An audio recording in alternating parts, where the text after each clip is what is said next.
Good evening and welcome to the Community Development Committee meeting for Monday, June 8th, 2026. We have two items on this evening's agenda, with the first being the matter of approval of the meeting minutes for the Community Development meeting, which took place on April 27th, 2026, as circulated on 5/1/2026. I'll entertain a motion. So moved. Moved by Second. Mrs. Mitchell, seconded by Mr. Lippian. Question. Question's been called. Any further discussion? Question. All in favor? Aye. Aye. Opposed? Thank you. Moving on to agenda item number 2 with presentations is the matter of a rezoning request for 38550 and 38530 Chestnut Ridge Road. And this is for the rezoning, and there's also a traffic study that will follow. So Director Calvert.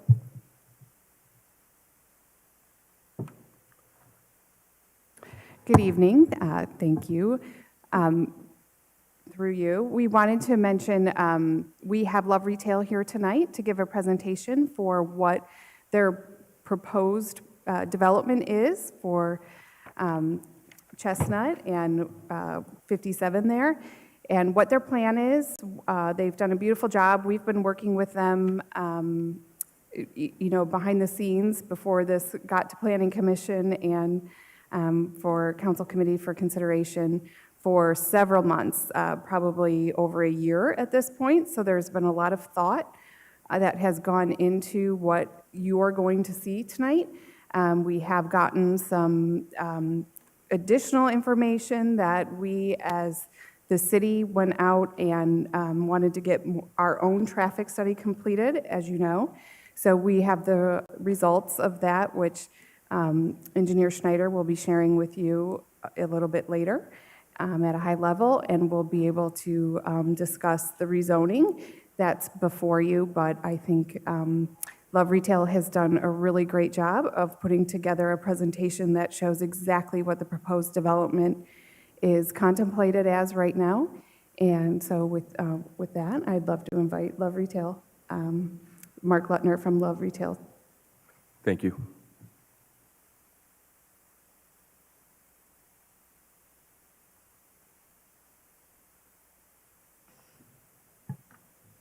Good evening. Welcome. Please state your name and address for the record.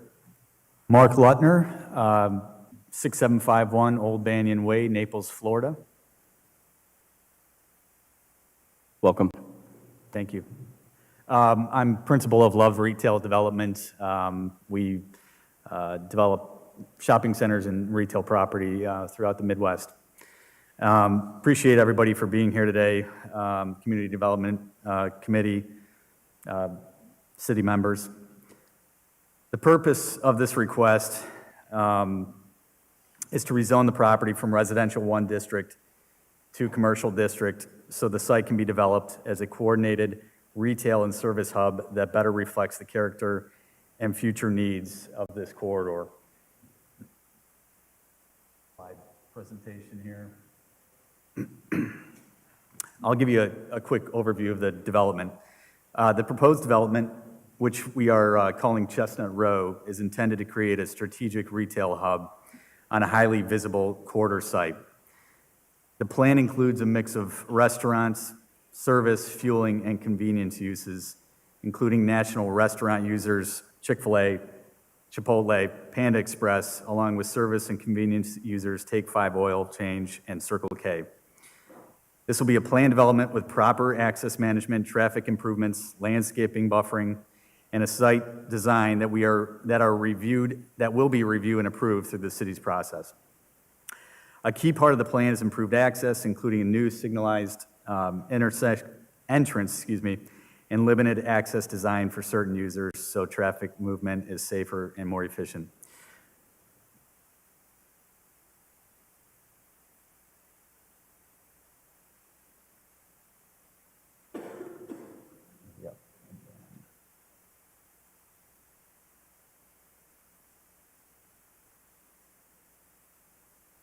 I think that slide was in there. The property is currently zoned residential 1 district, which was assigned when we annexed the site into the city. In our view, that designation does not reflect the practical use or long-term planning potential of this corner, given its location at the intersection of Chestnut Ridge Road and State Route 57 and the surrounding commercial uses. This is a commercial corridor with significant traffic volume, regional access, and visibility. Rezoning the property to commercial district would align the zoning with the proposed uses and with the surrounding corners. It is also important to emphasize that rezoning does not eliminate city oversight. Each tenant and each portion of the development would still be subject to the city's site plan review, access review, landscaping, lighting, buffering, stormwater, engineering, and other approval requirements. So just, again, tonight's request is to allow the property to move forward under the proper zoning classification while preserving the city's ability to review and regulate the details of the project.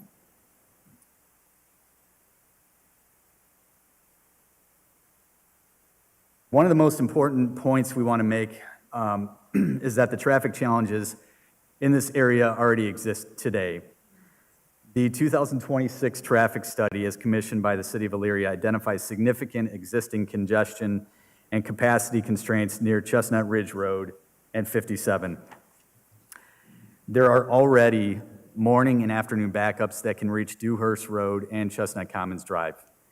Several key movements at the State Route 57 intersection are already operating at poor levels of service, including failing conditions. So the traffic issue is not being created by our development. The development adds some traffic, but it also creates the opportunity to fund and accelerate the improvements that are already needed. The proposed development is projected to add a relatively modest share of total traffic at the State Route 57 intersection, approximately 8 to 13% of total intersection volume. The project is being structured to contribute meaningfully to infrastructure improvements that benefit far more than just the users of this site. The development may represent a limited share of the traffic, but it can become the spark that helps fund improvements used by the broader traveling public, existing residents, nearby businesses, and commuters already using this corridor every day. We have observed the city's projections, and the cost attributable to our development's portion of roadway improvements is under 20% of the total roadway project. Our position is that this is not just a private development request, it is an opportunity for a public-private infrastructure partnership. The project would help support a broader modernization of the roadway network. Potential improvements include capacity expansion along Chestnut Ridge Road, improvements at State Route 57, a second northbound left turn lane, signal optimization, and a modern signalized access point serving the development. These improvements are intended to improve traffic flow, reduce queuing, increase safety, and address issues that already exist in the corridor. Our development helps create a funding mechanism and a reason to move these improvements forward now, rather than leaving the city to solve the problems later with only public dollars. We have worked collaboratively with the city to include roadway expansion plans, the slide attached, and we look forward to continuing these discussions. A major theme of our proposal is that the developer can serve as a catalyst for public infrastructure. Without this project, the city would still face the need to address traffic and capacity issues in this area, but the city would have fewer immediate tools to fund those improvements. With this project, the city has the opportunity to capture a much higher tax value and use that value to support roadway improvements. That is why we are discussing a TIF while also remaining open to other funding mechanisms that may be available. The goal is to monetize future tax value created by the development and direct those funds back into a public infrastructure. The current appraised value of the property in question is approximately $1.5 million. Upon completion of the development, the projected appraised value is approximately $14.2 million, creating an increase of roughly $13 million in taxable value.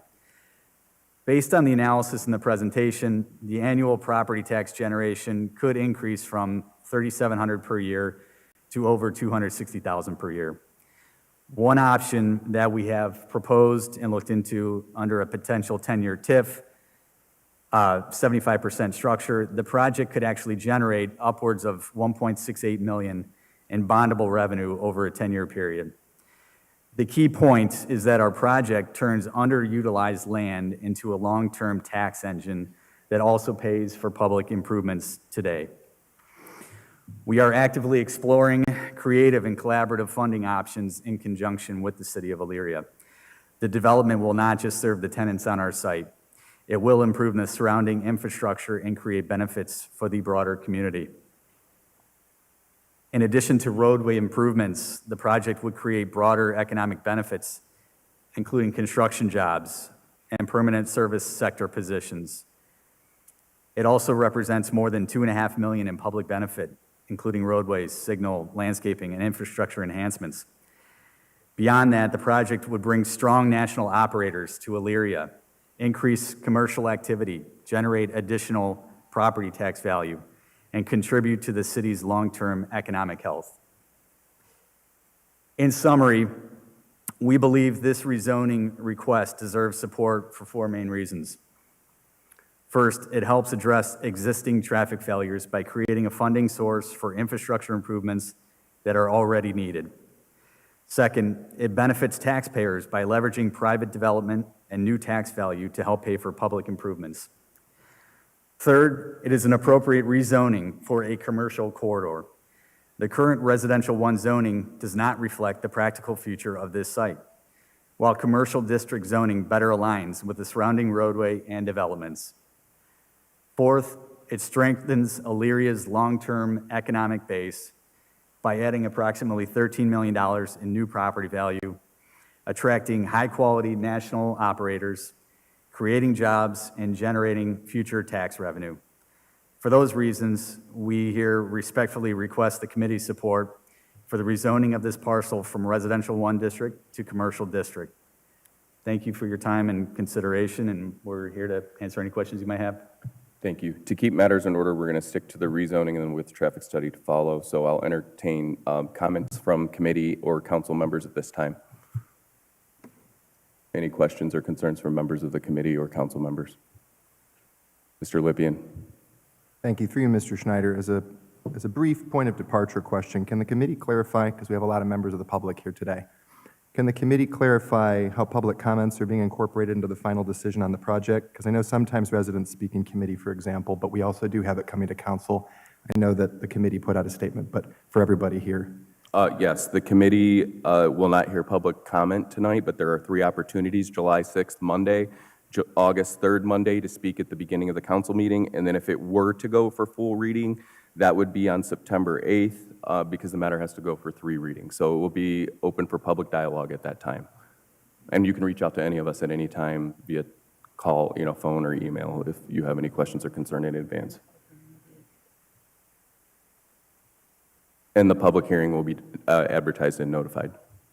Understood. So no public, we won't hear from the public today. Correct. Mr. Doney? Through you, Mr. Chair. This project's located in Ward 3, which I represent. I know this area very well. I grew up in this area. I watched everything happen before Walmart even went in.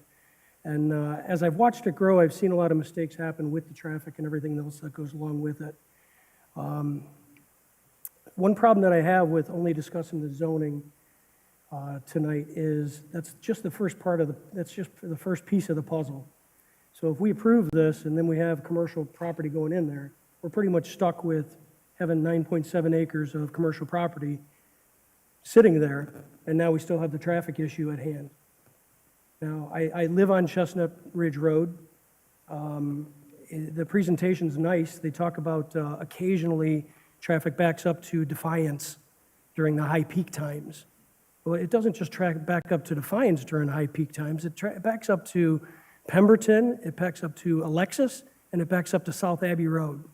Now, I don't want to say that that's misleading, that the traffic study's talking about it's only going back to Defiance occasionally, but I can tell you every Saturday and Sunday, I have traffic in front of my house, in front of Pemberton. Now, I've spoke with hundreds at this point of residents in Ward 3, and I have to tell you, the 20 property owners that are adjacent to the property around there, they're not for this zoning. They want nothing to do with this rezone. They would like to see this stay nothing but residential. I believe it should stay residential. I think that area is residential, and I think it should stay that way. Right before the meeting tonight, I had one more person I had to go see. I had to go see Bill, which is the first gentleman that is right after the church site. Now, Bill's going to have the worst problem because his driveway is right outside that site. Now, Bill's in his 80s, and when I started talking to Bill, he says, Ed, he says, I appreciate you stopping by and taking the time to talk to me. He says, but I already know that through the city, nothing is going to happen. You're wasting your time standing here talking to me. And I told Bill, I said, Bill, that's not true. I said, this is the beginning of the process. So I think we really need to have a lot of respect for the rezoning tonight, and we need to consider the fact that when we rezone this, if we rezone this, this is going to affect the entire project. After this, we don't have any say in what happens. So I have to tell you, I'm pretty apprehensive of it, and I look forward to seeing the traffic study, but I'm going to have a hard time supporting it tonight for my Ward 3. Back to you. Thank you. Any further committee members? Mr. Tolet? I'm just going to make one comment, then I'll reserve the balance of my comments. Back at the beginning of the year, Elyria accepted the annexation of this property. We as a council voted to support the annexation of the property, knowing that the intention of that annexation was to rezone it commercial.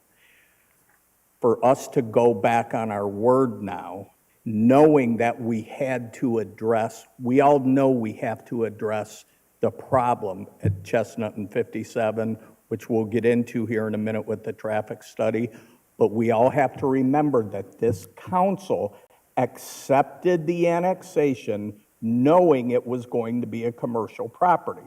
So I want to remind everyone of that I don't believe it's right that we go back on our word. Thank you. Thank you, Mr. Tolet. President Mitchell? Thank you, Mr. Chair, through you, maybe to the mayor. So if this were not to get rezoned and it stays residential, what could go in that property? Could it be apartments? Could it be a nursing home? It would be residential, but to declare with the new zoning code that I'm not totally familiar with, Mr. Schoening can answer that question directly. He's over to your left. Thank you, Mayor and Mrs. Mitchell. At this time, I'll have City Planner Schoenig you. to the podium just to discuss some of the zoning items, questions related to the zoning as far as the code goes. So thank you. Welcome, Mr. Schoenig. All right, specific questions for City Planner for zoning purposes, or do you have any commentary, Mr. Schoenig? Yes, through you. Just one moment, please. I'm pulling up the code. I want to have the exact use definitions that can be utilized for this property. It is residential 1. Following the procedure of any annexed property into the city, it needs to go to the most restrictive district, essentially. With our new zoning code, that would be residential 1. There is commercial across the street, across 57, and then there is an existing, what we would consider non-conforming commercial use to the south of this property as well. But going through our zoning code, what the requirements for the residential 1 district include, it is predominantly single-family uses that are permitted in that district. And then just going through the list here, excuse me one moment.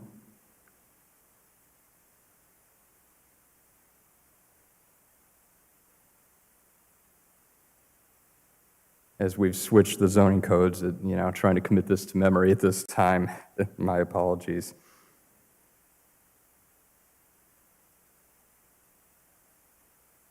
So the residential 1 district, of those, 1-unit residential uses are permitted, 2 units residential are permitted, residential care housing, those are small nursing homes, those are permitted by right. Residential care housing, anything that exceeds 5 individuals, that is a conditional use. Townhome residential uses are permitted as well. Manufactured home parks are permitted. Religious assembly, which is the previous use of this property, is permitted by right. Community gardens, cemeteries, playgrounds, parks, pocket parks, preserves, sports fields, all by right. Accessory dwelling units are permitted as well as an accessory use, and we have some of those accessory uses listed. Of course, any accessory use in a district needs to have a principal use. So mostly this district, what is permitted in it is 1-unit residential, 2-unit residential care units, small ones, as well as townhomes at this time. Thank you, Mr. Schoening and Mrs. Mitchell. I do have one question. So if, in this case, it's currently residential, can you just go over maybe some of the requirements when you have a residential piece that would essentially abut a commercial piece with buffering distances, so on and so forth, retention, water, those kind of items, please? Thank you. Yes, through the chair, most of these uses, for example, if there is a drive-through accessory use, which is proposed in this development site, there are buffering distance requirements. The example for this would be 50 feet from a residential unit, ensuring also that screening is provided on the site as well, and further restrictions are applied to in the form of hours of operation. Those hours include, let's see, 10 p.m. to 6 a.m. drive-through uses may not be utilized between those hours. And we also refer to our noise ordinance as well to ensure that, sound is not to an audible sense for the adjoining property owners too.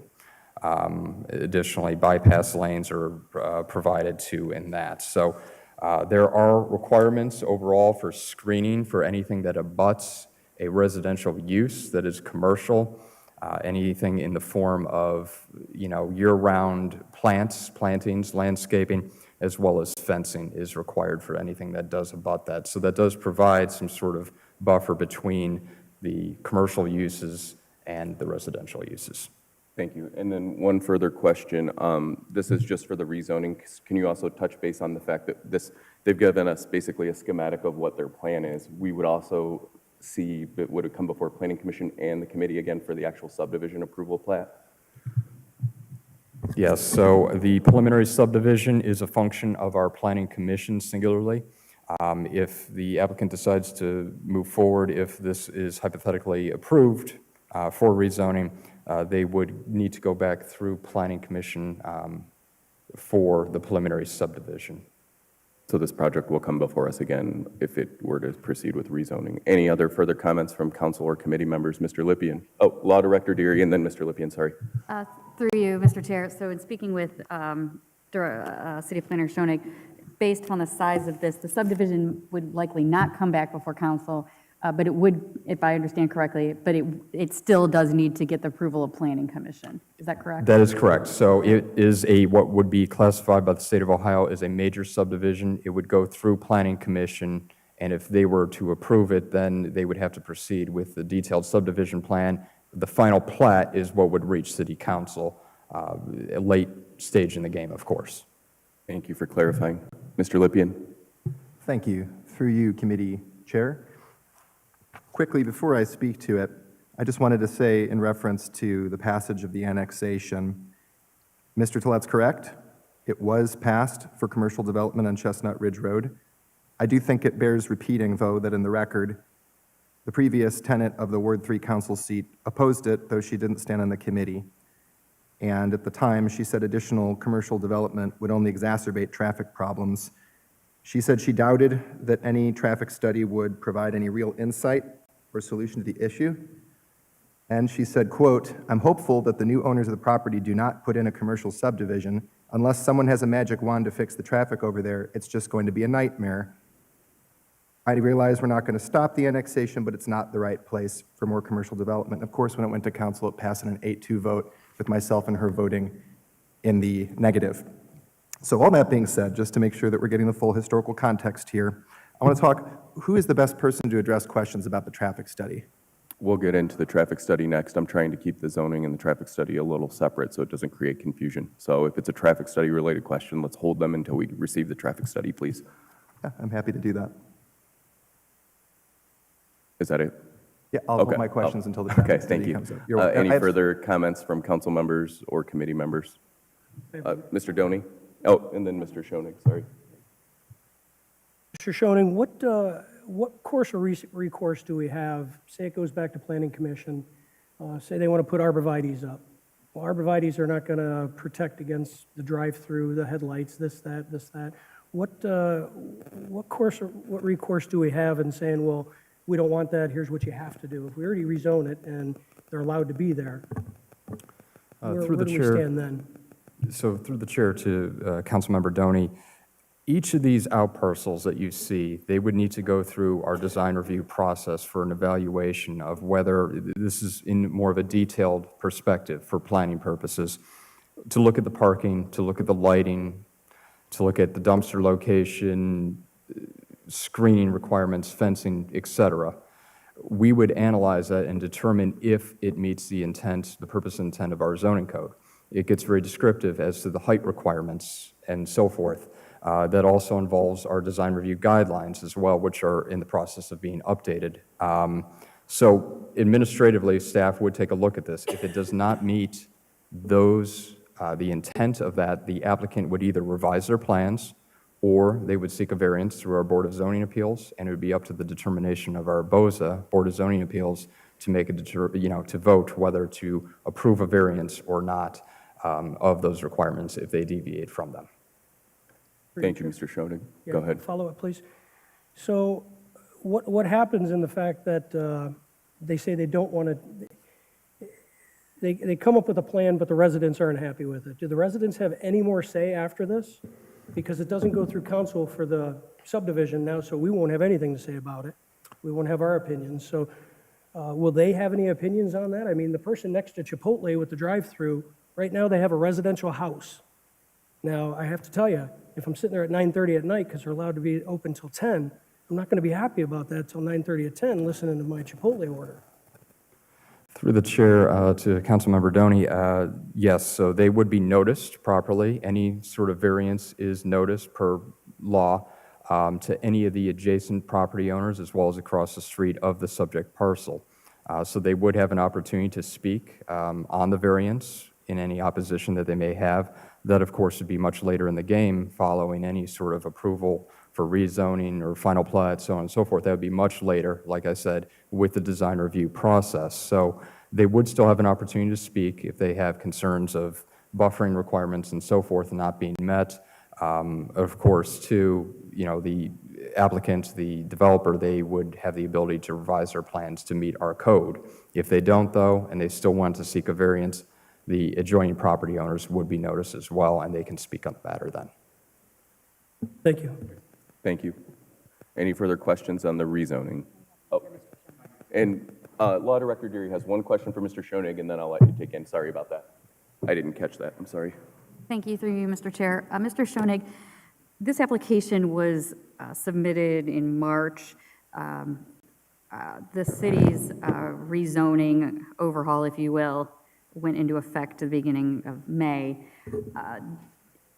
Do you have any insight or anything that you think needs to be put on the record as far as, since this was kind of bridges the gap as far as what the new zoning or the proposed zoning classification would be based upon our rezone? Or is there not really that much of a, I guess, a rebrand? Yeah, so through the chair to Director Deary, the applicant, when they applied for this back in March, they indicated not only the existing zoning code at the time, but they indicated, for example, it was RLD. They also indicated residential 1 is existing. So they showed us that,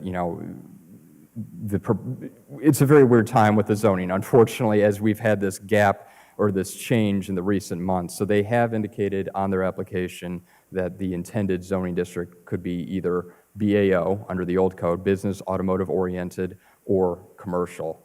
So both were shown on the application. The difference between the old and the new zoning code, as we've told many people, is the new one is a little, I don't want to say less restrictive. It is more restrictive in certain areas, but it's similar in nature. The commercial zoning district is similar in nature to the business automotive-oriented, which was the original intent of the applicant back in March under the old zoning code. So they're very similar use districts. All uses that were proposed, that are still proposed in this application were permitted in the BAO zoning district under the old zoning code, and they're all permitted under the commercial zoning district in the new zoning code effective May 1st. Thank you. Any Thank you. further questions for Mr. Schoening from the council or committee members? Go ahead.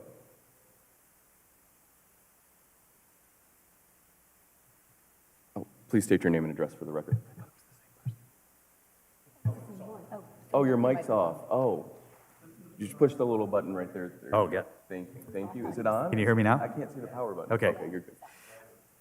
I just, 18 months ago, I sat down with Dawn and the mayor and understood the sensitivity surrounding the traffic here. And obviously, we didn't create the traffic, but we're here to help with mitigating, the issues, and our development will actually help to do that. Second point that was made, the property was annexed into the city with the intent that it was going to be a commercial zoning. We're going to do what we can to create the appropriate buffers for residents. We're not just trying to bring in a development to upset residents and the like. So we will do what's necessary. We're in the process. We're going to work to finalize a development agreement with the city of Elyria, and we fully intend to make it as respectful as possible to all the residents and citizens surrounding the site. So, Thank you. Any comments from council or committee members at this time? All right, we will proceed with the traffic study portion of the presentation.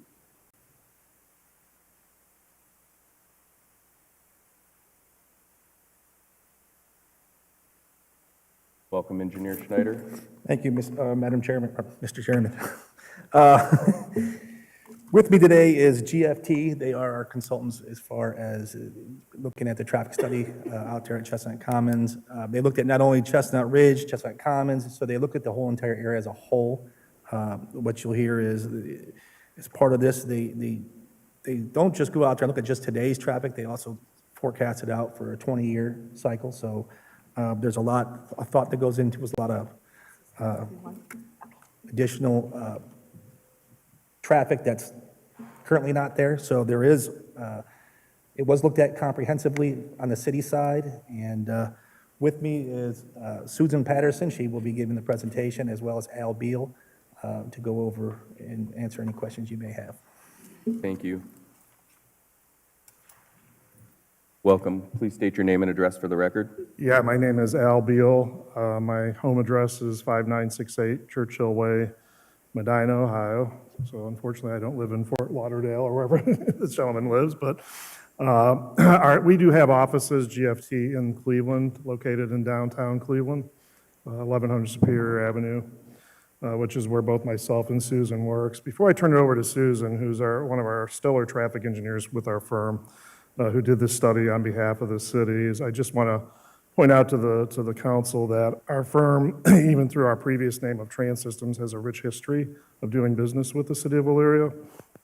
Everything from the Ford Road Bridge replacement that was done probably almost well over a decade ago, to more recently, we did the project and designed the project for the city that converted Cleveland Street and East Bridge Street into what we call a multimodal facility with the 3-lane section and now bike lanes.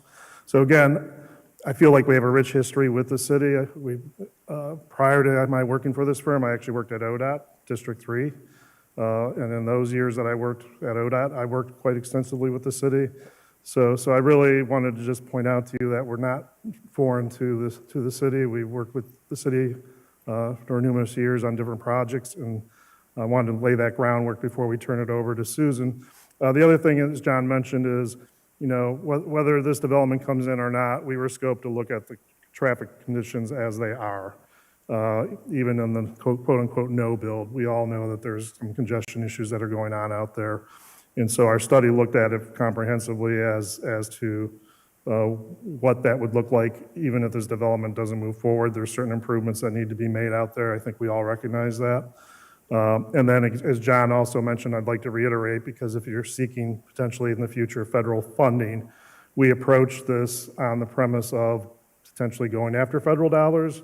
So we followed ODOT's criteria on how to do these studies as sort of that gateway segue into potentially a conversation with either ODOT or NOACA seeking out federal dollars to help the city with the needed infrastructure improvements. So with that, I'm going to turn it over to Susan and let her explain the 50,000-foot level of what our study recommends. Thank you. Welcome. Please state your name and address for the record. Good evening. My name is Susan Patterson, and my address is 5859 Highland Road in Highland Heights, Ohio. Thank you for having us this evening. As Al mentioned, our objective in the traffic study was to provide an independent look at what is really happening out there today and what that might look like in about 20 years. 20 years is the standard future horizon period that ODOT recommends and requires for studies that they are going to have a part in funding or have presented to them. So we looked at 2027 as the opening year for any development that might happen. As part of this study, we did look at what happens without this development, what happens with the development, and provide recommendations for both things. And we also looked at 2047. And we looked at things, as Al mentioned, we looked at crash history for the last complete 3 years of data available on ODOT's website, which is 2023 to 2025. The types of crashes we mostly found were rear-end crashes, angle crashes, the types of crashes that indicate congestion, which is, I imagine, not surprising to hear for all of you. And we looked at the operations as well, which is, I'm sure, what everyone is most interested in. And in keeping with ODOT's practices and national standards, we use a letter grade system for what's called level of service. And if anybody has ever received a report card in grade school, it operates on a similar set of principles where level of service A is the best, and it progressively gets worse and worse until you get to level of service F, which is basically equates to failure. And we looked at, again, present day and future years, and saw that, yes, there's, I'm sorry, is there something? Okay, I'm sorry. Yes, we're seeing some congestion today. We're projecting to see additional congestion in the future, because as we look into future years, we assume traffic is going to grow in the background regardless of any specific development that we're looking at. And I've passed out, or I've asked for assistance in passing these out. Thank you very much. You have 2 sheets in front of you, and the first sheet is what's called the no-build schematic, and this is basically just an outline of what lane types are out there today, how many turn lanes, how many through lanes, et cetera. And on the second sheet, you'll see in red any of the locations that we are recommending additional or changed lane use for the study area.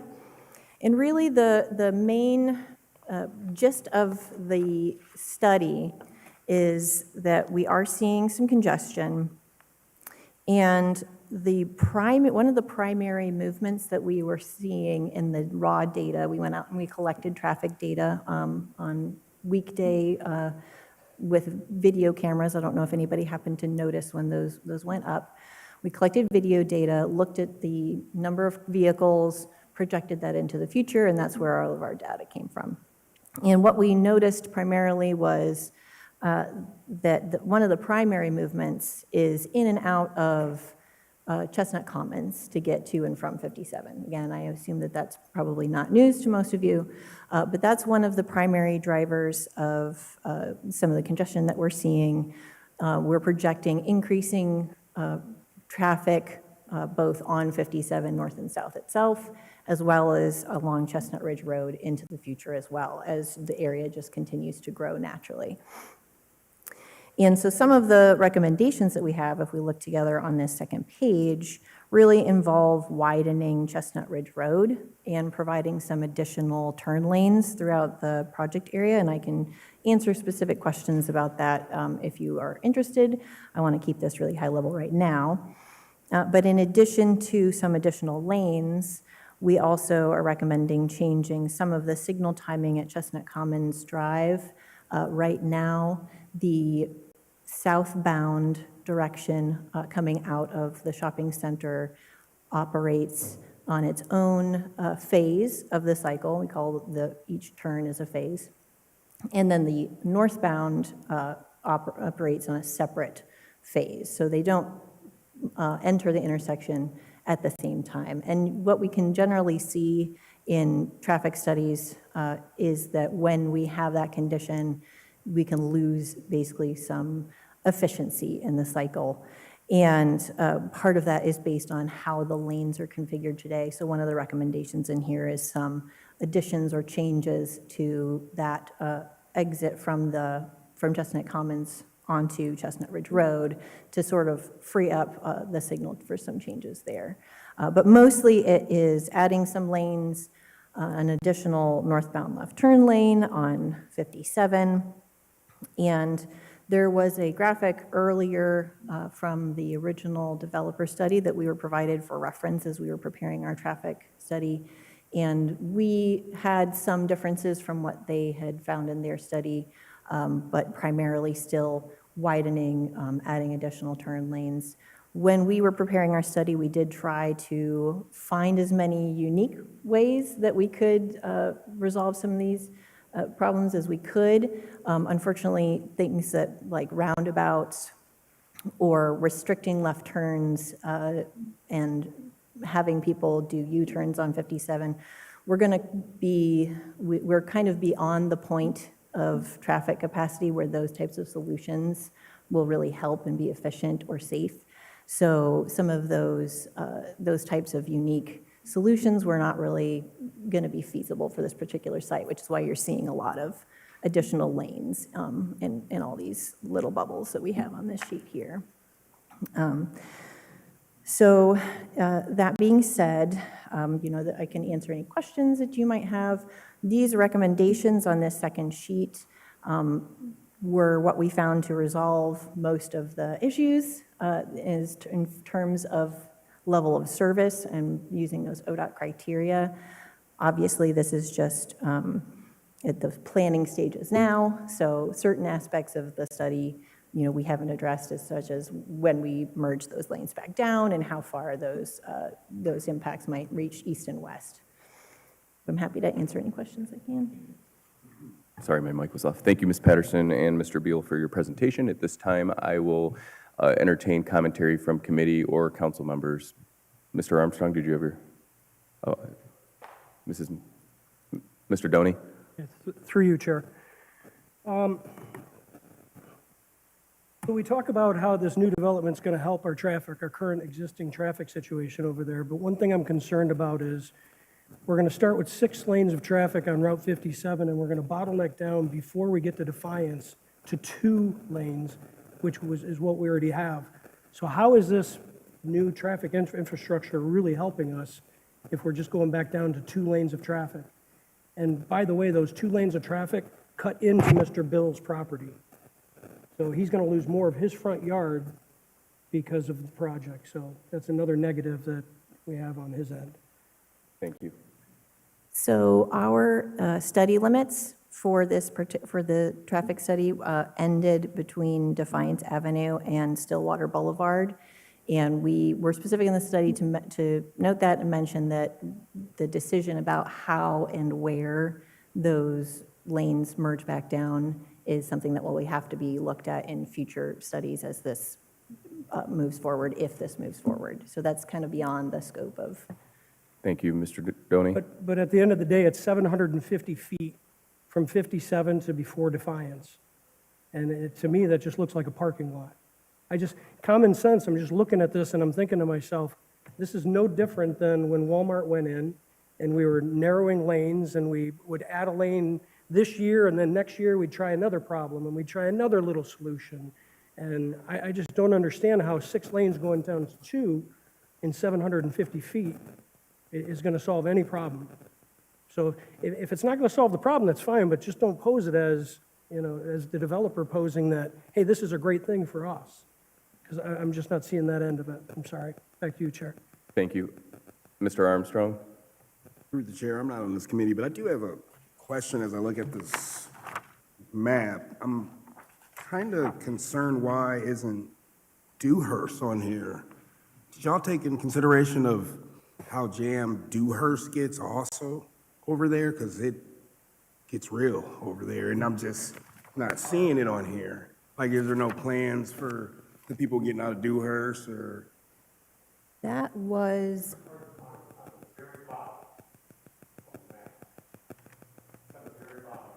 I don't. Point of order. Point of, the intersection of Dewhurst was considered outside the scope of our study. They can certainly be added to. When we looked at Dewhurst Road, we did not look at it as a traffic signal because you just can't have traffic signal, traffic signal, traffic signal. So it was initially looked at as a stop condition only, and that was left as a stop condition only because it's too close. You couldn't have 3 intersections within 500 feet. It just wouldn't work. Thank you. Thank you. I do have one question while we're on the topic of intersections and lights. I see here that there's a proposed light at the main access point into the development. There's a neighborhood plaza across the street on the south that's not mentioned here either. And I'm just curious, is that going to line up with this light? It doesn't appear that way, but there is some staggeredness there. And I'm afraid of when someone's making a left out of that plaza, it's going to interfere with the light that's proposed. So during the initial traffic study by the developer, that was exactly an issue I had as well. And they looked to move it over closer or move the driveway to the plaza, and ultimately at the end, they decided to move it back. One of the things that we were looking at was we wanted to run 2 lanes up to Defiance. This way we would have, if somebody had to stop to turn into the plaza headed east or westbound, they would have there would still be clearance to go around them to continue west. So the intent was to provide a secondary toward Defiance, 2 lanes, through the intersection. All right, thank you. Mrs. Mitchell and then Mr. Lippian. Thank you, Chair. Through you to Ms. Patterson.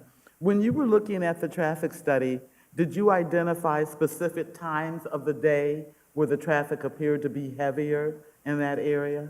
Yes, and that is what we primarily use to design and analyze this. So we looked at both an AM peak and a PM peak. Those were identified to be, let me just find the exact names. The AM peak was identified to begin at 7:15 AM, and 4:30 PM was the beginning of the PM peak period.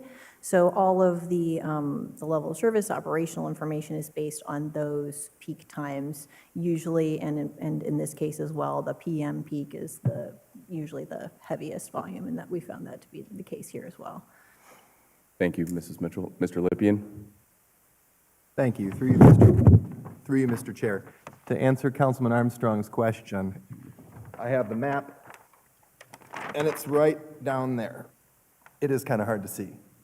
So if anybody wants to see it, I'd be happy to share my map with you. I'm lucky I have a little extra space because my colleague, Councilman Oswald, is out today. So I'm just going to utilize that extra space.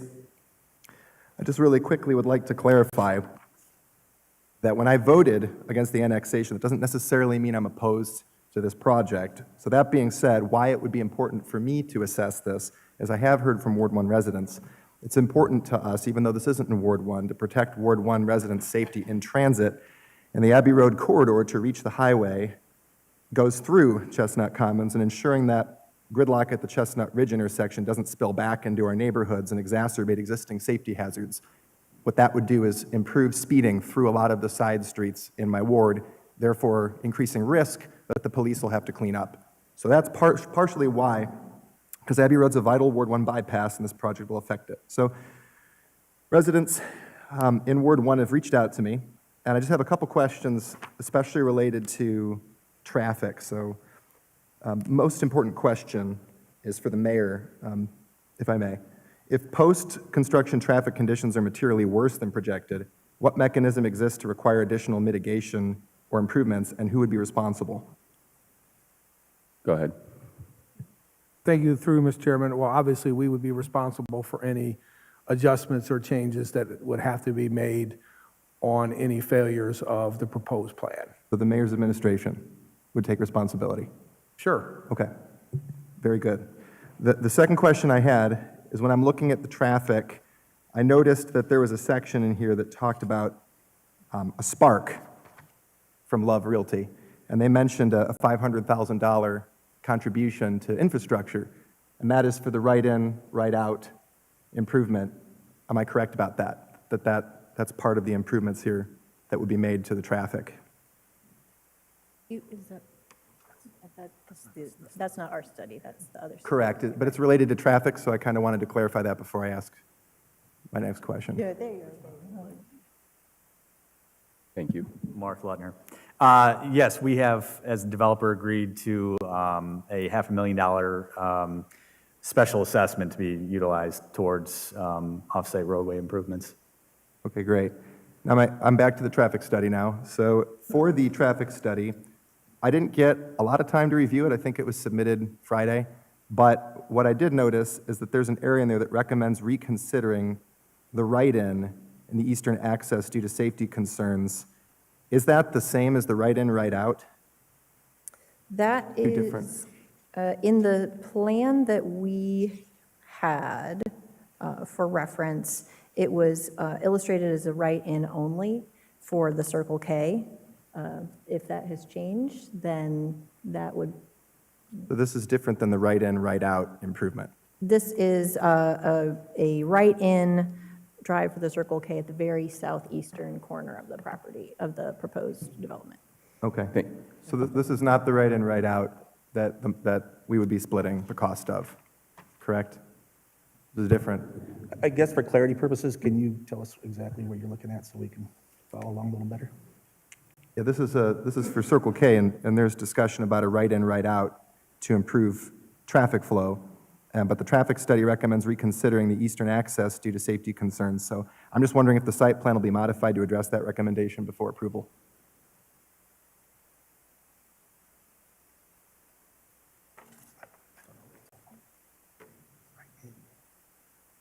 Law Director Deary? Oh, Through- one I'm sorry, second. Through you, Mr. Chair, I guess just for clarification, I'm not following, when, Mr. Lupien, when you say splitting costs, where are you, what are you referring to? Because there are just very preliminary discussions going on. I know that Mrs. Calvert probably would have more specifics, but as far as what's known as the public infrastructure, so these roadway improvements and things like that, we are looking at how those could be funded, again, by federal earmarks, state money, TIF money, to the extent that what those revenues would be, and also the special assessment. So I guess when you say split money, are you looking at, I don't think we've gotten that far as what percentage would be on the city, what percentage would be on the private developer. Well, I'm looking specifically at the right-in, right-out improvement and the concept of Love Realty. Yeah, I'm not aware of a right out. There's a right in by the Circle K. Okay. And is that, because I did get a chance to speak with the finance department, is that the same right-in that we would be helping fund, Finance Director? Through you, Mr. Chair, there was some discussion about a right, I guess it was a right out, right in, I can't remember which, but the cost was somewhere around 2 million, and the TIF's projection was only 1.7 million. So there was talk about the city picking up half of the shortfall with that project, but now this latest study and the comprehensive discussion to fix the entire region is much, much more. So the financial plan is not set yet, and we don't know where the city's share will come from, whether it will be bond proceeds, grants from NOACA, ODOT, that remains to be seen. But there was some discussion about 500,000 that the city would kick in and 500,000 that the developer would kick in for, to get the project moving, yes. And is that for the write-in at the Circle K or a different? Yeah, I believe that's what it was for, yes. Okay, thank you, that's helpful. Because the reason I bring that up is the traffic study recommends reconsidering the write-in Eastern Access due to safety concerns. So that's why I'm just confirming that the site plan will be modified to address that recommendation before approval. Thank you, Mr. Lippian. Law Director Deary? Thank you. Through you, Mr. Chair, Engineer Schneider or Ms. Patterson or Mr. Beal, could you clarify, at least for me and also for the benefit of the committee and also other members of council, to what extent is this roadway expansion proposal, does it hinge on this new development, and to what extent is it being proposed, I guess, regardless of this new proposed development? Because as it has been explained to me, much of this expansion on, I would say, all sides of the intersection of 57 and Chestnut Ridge is being recommended, perhaps not this right-in, right-out to the parcel that's in question right now, but a lot of these additional lanes, signalization changes, et cetera, are being recommended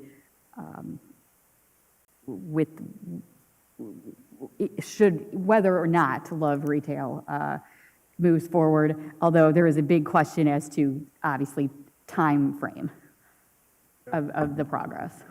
Yeah, maybe one thing that might be helpful to clarify, again, when we followed ODOT standards for looking at a 20-year traffic horizon, what we assumed based on regional growth is that there would be a 1% increase in traffic, more or less, per year for 20 years.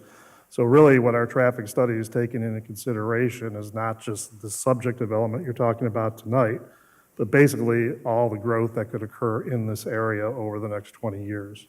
So what our recommended improvements are as far as the additional lanes, additional capacity, are going to be needed even if this doesn't happen, this one development. It's really what we're showing you is what would be needed to service the entire area for a 20-year horizon. Again, our scope, and I understand the concerns you have, beyond, the current site plan for this development. Again, our scope was really confined to the area of where this proposed development is, as east through and then east of Chestnut Commons. Because if all these are signalized, the signals have to coordinate and operate as one. And so that really kind of defined the scope for our study. Certainly, if traffic volumes are such that Chestnut Ridge needs to be widened further west beyond this point, it could be looked at some point, and there may be a demonstrated need for continuing widening Chestnut Ridge west of the study area. But like anything, there's dollars and cents that go with it, right? And the main focus, just not to lose sight of, the improvements that we're recommending is really focused on making the intersection of 57 and Chestnut Ridge operate efficiently, because that's what your choke point is. That intersection is your choke point. It creates all the problems that occur everywhere else in and around the vicinity of this site. And so again, what we're saying is that if you look at the improvements we're recommending to improve the traffic flow and the traffic operation at that intersection, a lot of the backups that you're seeing coming out of Chestnut Commons, onto Chestnut Ridge, things like that, those will all be alleviated up until the 20-year horizon of design. Again, getting it to what we call the level of service, the grade that you're looking for, that basically you would expect in an urban area. Again, all following ODOT criteria. You're not going to design an improvement that gives complete free flow during rush hour. It would be cost prohibitive to do that, right?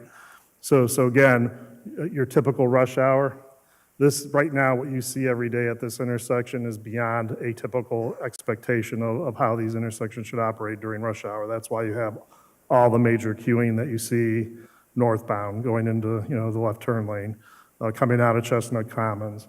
the fact of the matter is there just isn't the capacity at this intersection today to handle all that traffic and all that growth.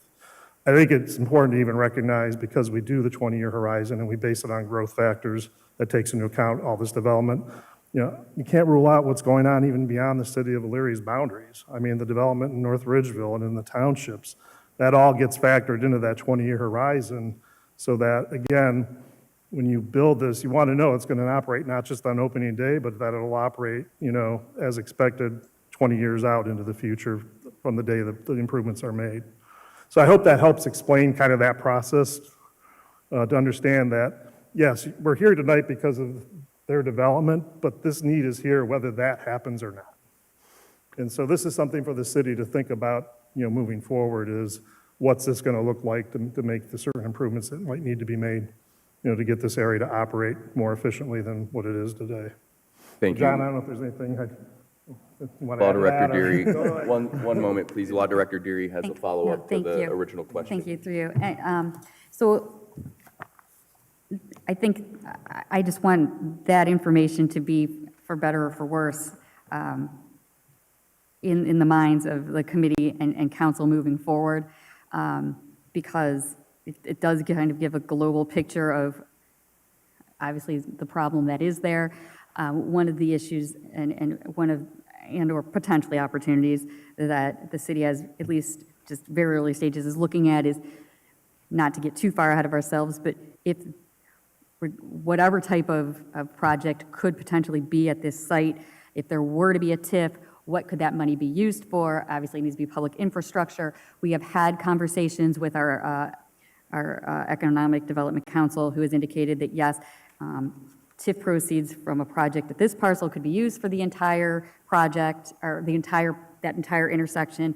To Director Pileski's point, and also to Councilman Lippian's, as far as money being brought to the table by the city, we also have gotten confirmation that proceeds from the original, the very, very original, what we'll call Chestnut Commons, the original Walmart TIF, could be brought to the table, and that is likely, if an agreement would come about and there was, I'll call it cash brought to the table, it would likely be TIF proceeds from the original TIF, which also could be used because, again, it is a global traffic situation, we'll call it. It's about the most diplomatic word I can use. So so I just wanted to make you all aware of that. Again, not getting too far down the rabbit hole, but that is what we are looking at. So not trying to make light of the fact that obviously putting more commercial properties in play is certainly not going to make the traffic less of a problem by any stretch of the imagination. But you all know the problem's already there. So, and we just kind of wanted to give you this to look at as well. Thank you, Law Director Deary. Mr. Doney? Thank you, through you, Chair. I may be able to provide some clarity regarding the right-in, right-out only. There was some talk at one time about the construction taking 2 to 3 years. Do we have a date on the, not the construction of the development, but the infrastructure is my main concern for the traffic. So if the traffic takes 2 to 3 years to do in front of convenient, in front of the development, the right-out and right-in and right-out was for the development temporarily until all the signals get put in and all the traffic infrastructure gets put in. My concern with that is, if that's a right-in, right-out, all that's going to do is dump all the traffic down to South Abbey. So now at that stoplight at South Abbey, it's just going to back all the way back up to Defiance. So now we're going to be coming back to Defiance again. Yeah, through you, Chair, I'm done. Thank you, Engineer Schneider. Did you have anything to comment on that? In regards to the right-in, right-out, yes, what we were looking at before is if it was zoned without the improvements on Chestnut Ridge, I was not going to allow them to turn left out of the establishment because it was going to be a safety issue. As everyone knows, it backs up. We are not going to have people go out there and basically block the lane and then therefore it backs up into 57 because somebody wants to get out. That was the intent with the left in or the right in, right out that was referred to before, I think. Thank you. Mr. Lippian? Through you, Mr. Chair. Yes, thank you, Councilman Doney, and that might be why the traffic study, the TIA recommended against that. So I'm just ensuring taxpayer dollars aren't used to fund infrastructure professional engineers flagged as a safety hazard. Question number 2 for me is the city's traffic study identifies existing congestion at State Route 57 in Chestnut and projects, I think it's a loss of service F, which stands for failure conditions, even with improvements.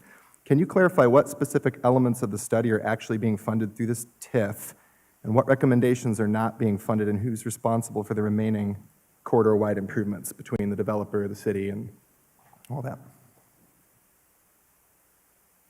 In regards to funding, we have nothing in place at this time, so I really can't answer that. But the overall project, regardless, would have to have all these improvements essentially done. The only thing that would not be that the developer is looking to install is largely his traffic light. Everything else is pretty much warranted as it is. Yeah, I guess the traffic study identifies, oh, go ahead. I was just Go going ahead. to comment, I think I'm understanding the right-in, right-out being discussed is, in the event the development were to open without the roadway improvements being installed first, is that what the question was? That'd be a question for the, Our tenants, you know, we won't anticipate opening or tenants opening until all the road work is done. well, there's the roadway improvements specific to the development, and then there's the $5 million in roadway improvements that are estimated to remain largely unfunded to solve traffic issues writ large. So, because the improvements that would be made to accommodate this project would be to accommodate the project, but not necessarily accommodate the larger traffic concerns in the Chestnut area. So I think we just have to make sure we're always distinguishing between improvements tied to the development itself and improvements, through you, Mr. Chair, and improvements tied to the broader long-term improvement of the loss of service F conditions that are expected, and I think I read the 2040s, if they're not fixed soon. And I brought things to the table before in regards to the Campanelli House with a roundabout there at Abbey and Chestnut to improve traffic flow, and also proposed other solutions. And I think if they had been already implemented by now, it might have improved the conversation and already improved some of the traffic conditions, but those are ongoing, I guess. So, Thank you. Mr. Tolet? Excuse me, through you, Mr. Chair. I speak on behalf of being chair of the Finance Committee, which I hope this gets to our committee for different types of funding mechanisms. Again, we as a council all know, and administration, that we have a problem there. And the 2 no votes on the annexation, neither at the time offered a solution to those problems. So now we have before us a development that offers a solution, and I completely disagree with Mr. Lippian that all these improvements won't affect the entire intersection and the speed and safety of the traffic. It's shown right in the plans that it will.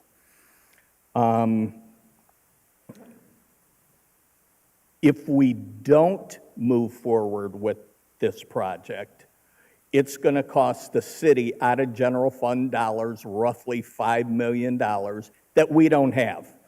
We don't have it.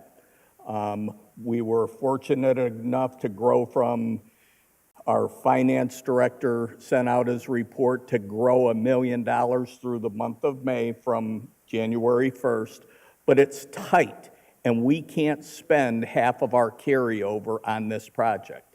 So our repairing the Chestnut intersection is dependent on this project. So the choice is clear. You vote no against the rezoning without a plan to fix the intersection, or you vote yes for the rezoning with a long-term plan in place to fix that intersection and get the traffic moving better. I'll leave it at that. Thank you. Thank you, Mr. Tolet. Mr. Doney?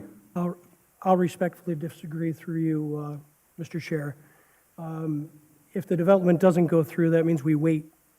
We wait and we put up with a little bit more of a hassle in Ward 3 with the traffic not being great, but that doesn't mean that we have to go into the coffers that we have and take the money out of savings to do this. It doesn't mean that just because this development doesn't go through that it doesn't get done. It just doesn't get done today. It gets done when a residential contractor goes in there and wants to put in a nice development, and then we can use the TIF for that. We have $1 million on a TIF on a Walmart that was sitting there, ready to be used. We can take that $1 million and we can add a lane, we can do something with that $1 million to make the situation better. But I don't think we should feel pressured to push this development through just because it's here. Through you. Thank you. Mr. Tolet? Through you, where does the other 4 million come from? Through you, Chair, we wait. We just have a Wait traffic till what? problem. Till it Well, we just have a appears? traffic problem. We have a traffic problem today. Thank you. Point of order. Thank you. Any more commentary from council or committee members? Mr. Lippian? Yeah, just one more follow-up question. Thank you. To answer questions and criticisms made against council members here in the meeting would just distract from the message. So I'm just going to focus back in on my questions. My last question is, with the traffic study identifying existing congestion and projects with the LOS-F conditions, even with the improvements, what specific elements of the study are being implemented and which recommendations are not included in the current plan? Can you say that again, please? Sure. So the traffic study identifies existing congestion and projects, LOS-F conditions, even with improvements. What specific elements of the study are being implemented and which recommendations are not included in the current plan? We've provided in the study recommendations for elements that we might help, that we think might help throughout this study area. I don't know if you have an answer about what a specific, we have not drafted any plans for how this might be implemented at this time. This is purely a high-level initial study, so I'm not sure I can answer what will and will not make the final cut from the recommendations. Does that answer the question? Thank you. Any further comments from council or committee members?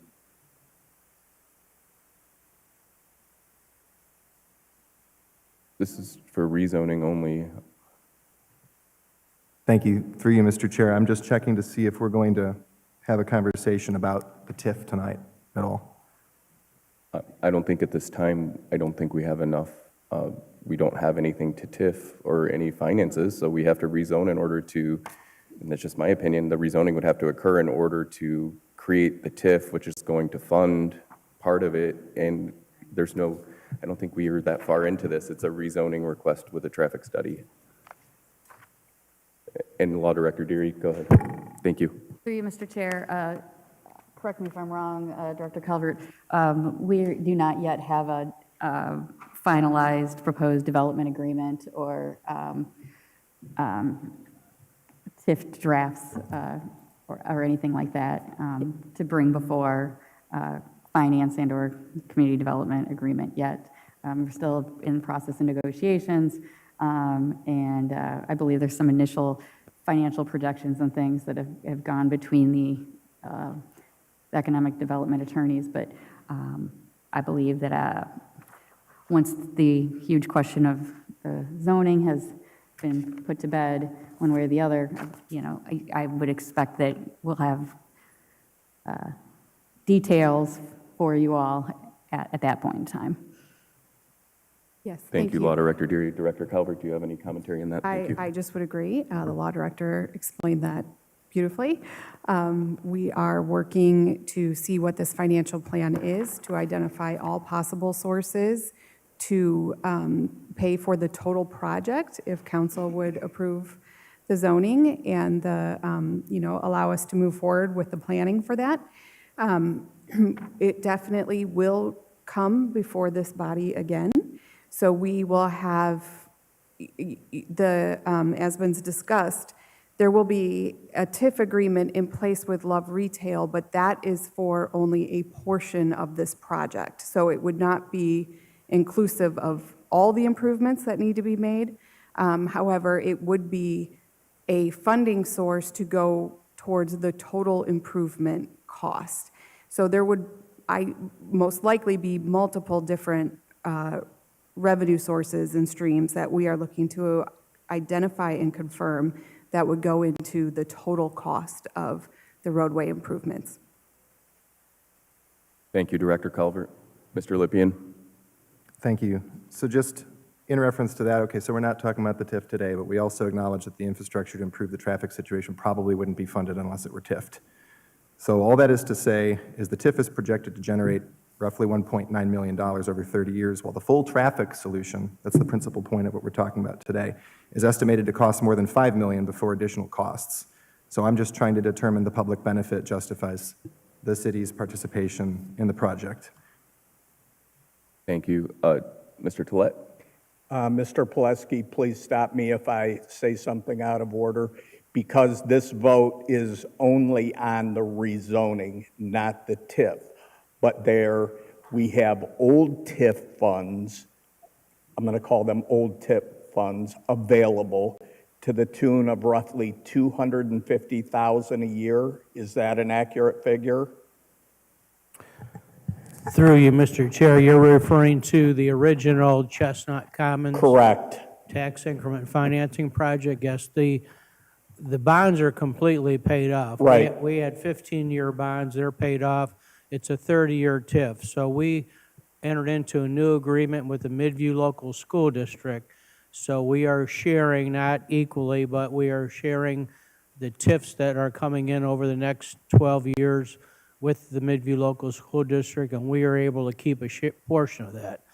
Currently, we have roughly $1 million that belongs to us in that fund. And that's from roughly 2 years, if I remember correctly, so about $500,000 a year is our portion. Not quite that much. I would say probably closer to 400,000. So we'll call it 400,000. So we could do a 10-year TIF bond and pay off the additional $4 million with a 10-year TIF bond paid for by the old Chestnut Commons. The math is extremely simple, and if we're in excess of $1 million, because we know we're getting $1.87 million from this TIF plus $500,000, now we're in excess of $6 million.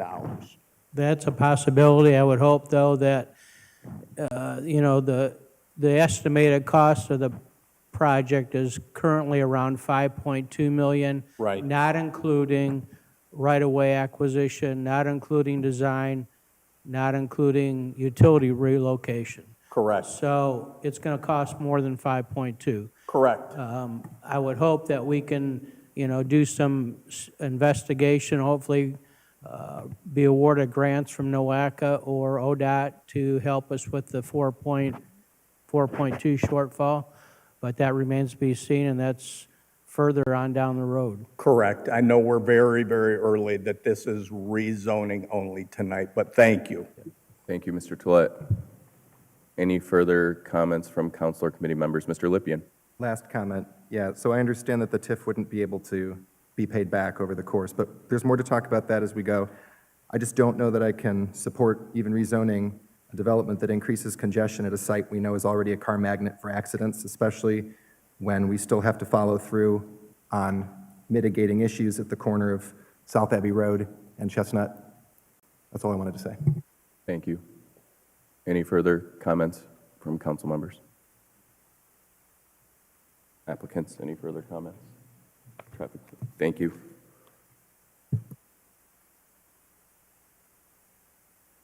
All right, I'll read the committee report. We've considered the matter of a request for rezoning of the northwest corner of Chestnut Ridge Road and State Route 57 from RLD Residential Low District to BAO Business Automotive Oriented Commercial, permanent parcel numbers 11000910000018 and 10000005102514. That legislation be drawn as an ordinance authorizing said rezoning request. The matter was denied by Planning Commission on March 10th, 2026. I'll entertain a motion from Community Development. So moved. Moved by Mrs. Mitchell. I'll second. Any further discussion? I'll call for the question. Question's been called. All in favor? Aye. Aye. Opposed? Nay. Okay. Thank you. This will move forward as a minority report, and it will go to council at this point for the next 3 meetings and it will be open for discussion at the beginning, and then the public hearing will be held on Tuesday, September 8th. Tentatively. Thank you. If there's no further business to come before the community, well, we're going to go into finance.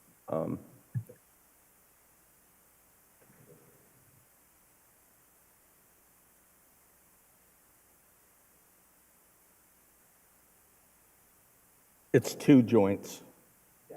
Yeah, we have joint, then finance, and then, I didn't know if we wanted to recess for 5 minutes or, Do you want to take a 5-minute? yeah, let's take a 5-minute recess. That meeting went on for a while, so we'll take a 5-minute recess and come back to the joint meeting. Thank you. I'm not skipping you, well, I am because. I you didn't wouldn't vote for it. sign. That's Yeah, okay, yeah.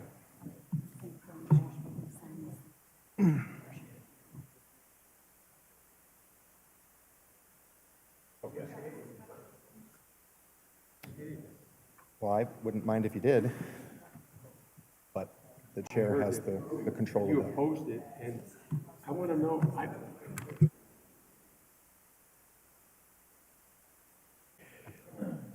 Before we go live, we have a newbie to council. Can I ask her to raise her hand, please?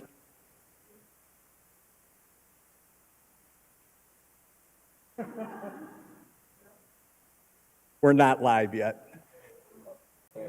We are live. All right, and we are live, and for, just for the record, we are going to start again with approval, so it's on the record of the, I'll entertain approval for the meeting minutes from the Joint Community Development and Finance Committee, which was held on May 26th, 2026, and circulated on June 1st, 2026.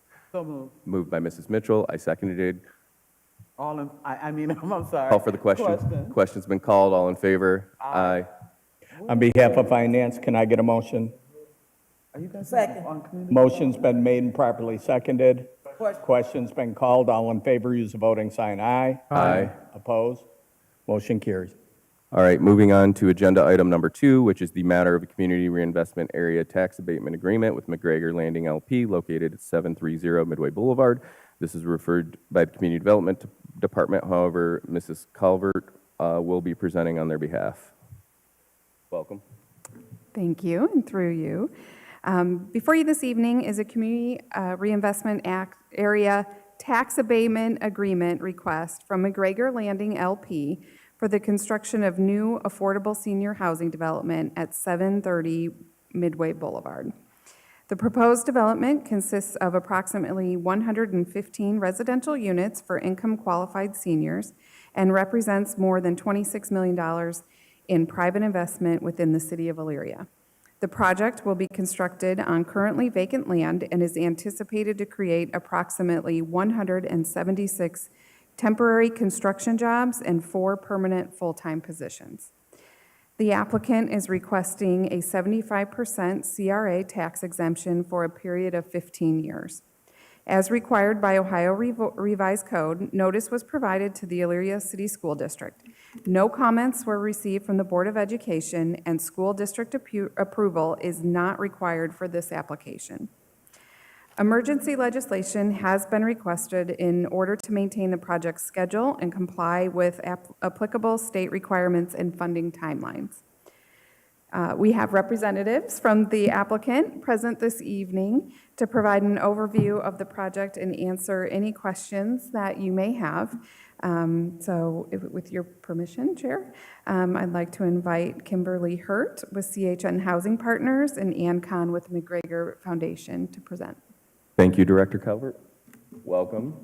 Please come up and state your name and address, and you can have the floor to speak on the project. Thank you. Hello, Kimberly Hurt, CHN Housing Partners. My home address is 4843 Edsel Drive, Lyndhurst, Ohio. Thank you.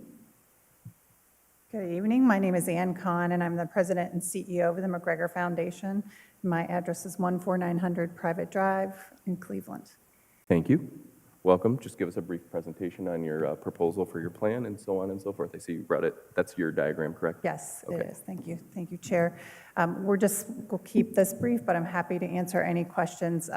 About 6 months ago, we opened the McGregor Pace location that is in front of the proposed site, which provides affordable senior health care services to all of Lorraine County. And currently, we have just over 60 participants being served, living throughout Lorraine County, being served in that location. This particular development will provide affordable options for older adults who want to remain in the community but do not have the financial capacity to do that through rent. So Kim Hurt will provide more of the details, but just a little bit more about McGregor. We have been around for just almost 150 years. We're a nonprofit and really provide services and support to older adults across Cuyahoga, Lorraine, and Summit counties. Thank you, Ms. Khan. And on the diagram, just for representation's sake, the existing building would be to the right side if I'm from where I'm looking, and then the proposed is to the left. Okay, thank you. Hello again, Kimberly Hurt, CHN Housing Partners. So McGregor Landing will provide affordable housing for seniors. The project was primarily financed through low-income housing tax credits, which are going to be at 60% AMI. That 60% AMI restricts the amount of rents that we're allowed to charge at the building. So the tax abatement will help make the building affordable for the operating period of the building for the 15-year time frame, since we will only be able to restrict the rents to what LIHTC allows us to. Thank you. At this time, I'll open it up to committee or council members for comment. Mr. Tolet? Through you, is all your other funding in place besides what you're asking for from us? Yes. Awesome, thank you. Thank you, Mrs. Mitchell, and then Mr. Lippian. Thank you, Chair, Thank through you. This isn't a question as much as it is a comment. We got to see McGregor Pacer Senior Center. It is so impressive. So if the apartments are anything like what you did with the senior center, we look forward to it coming to our city. Thank you. Thank you, Ms. Mitchell, Mr. Lippian, and then Mrs. Davis. Through you, I'll defer to Mrs. Davis. I'll let her go first. Go ahead. Through you, Chair. My concern is the cost to these seniors. I'm really concerned about the cost and how you rate the ones that apply to get in. So I'm finding out in the state of Ohio, we have this ratio, so if my income is $500 a month, then I must be able to produce another $500 to obtain one of these apartments. So is that what's going to happen to my seniors? You're going to have this high ratio where they already, that's why we have these apartments, so they can be affordable to them.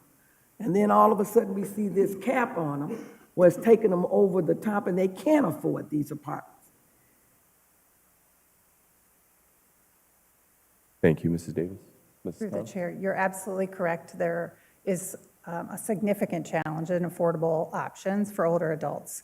Unfortunately, this particular project doesn't have a HUD 202 grant allocation, which is what you're talking about, where their rent is specifically allocated based on their income. So unfortunately, due to federal changes, we have not been able to secure a HUD 202 grant. They're actually not giving them for new projects. So while this, I completely agree with you, that is something that all of our counties are having to deal with. This particular project provides an option for individuals who are looking at, let's say, a market rate apartment that's $1,400 a month, and they're trying to make, even if they have $2,000 in income, they're trying to make that work and pay for that $1,400 a month apartment. The rents on this are roughly $1,100, which is significantly lower than the market rate currently. And even though I know it still may not be affordable for someone making $500 a month, it is less expensive than what the market is providing currently. Thank you, Ms. Khan. Ms. Davis has a follow-up, and then I'll... Yeah, through you, Chair. So will you have vouchers for people who can't totally afford this? Not Section 8, the other vouchers. So unfortunately, project-based vouchers, which is what I believe you're referring to, were not available for this project. However, if a person does have a Section 8 voucher based on McGregor's standards, they will be able to accept Section 8 vouchers. Thank you. Thank you. Mr. Lippian? Thank you. Through you, Mr. Chair. In regards to your capital stack, are there other public funding and/or incentives in your capital stack? And if so, what percentage of the total stack does that include? So this project is primarily the 4% low-income housing tax credits, which also include bonds. But there's a small amount of other federal dollars that are still, well, I will say this, that are pending to McGregor, but are not required for the project to go forward. So the other funding is in place that will just supplement some money that McGregor Foundation is putting into the project, but there are no other federal dollars involved. It's all private funds. Thank you, Mr. Lippian. Any further questions? I just have one. I know this is just for the CRA tax abatement agreement, but what is your projected opening date? So the project is set to close on August 1st. We have a 16-month timeline, so as long as everything goes okay and the weather agrees with us, we project, I believe it's February 28. Okay, thank you. And I do have one follow-up question. I know we had discussed, I don't remember if it was this project or another project that had come before us many years ago. I know there were some road improvements there. Did the road have to get, Director Pianowski, do you know, is there anything we have to do with the road for the extension? Thank you.